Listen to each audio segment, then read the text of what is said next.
Hindi lahat yan kasi. So, unahan ko lalagay. Yan guys, na gano'n kami. Nang-harvest kami ng pananim namin. Pananim nila. Lagyan mo dito. Yan guys.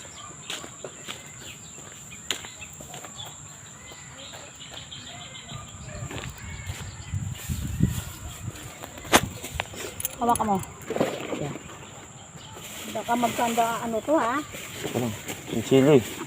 Pero, Yung sa loob ng comfort, ano na yan? Pwede ba dyan yung ano? Patula? yan, kuha pa ako sili doon.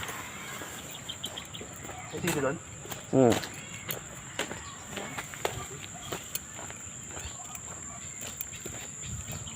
Yan guys. Tayo sa kabukiran guys. Medyo mag-ano tayo, mag-harvest ng kaunti. Yan guys. Kita nyo ito, opo yan, dami yan, marami oh. Tanim nila yan, hindi namin tanim yan. Nakiki-harvest lang kami. Yan mga sili guys oh. Iba talaga sa bundok guys oh.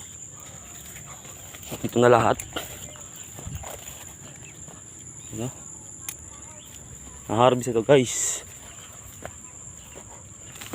Sawa kayo sa upo oh. Kalalaki ng upo oh. Ano guys? Ito yung mga sili. Ayan. May mga ligaw na tanim pang sili. Guys, kuha tayo ng sili.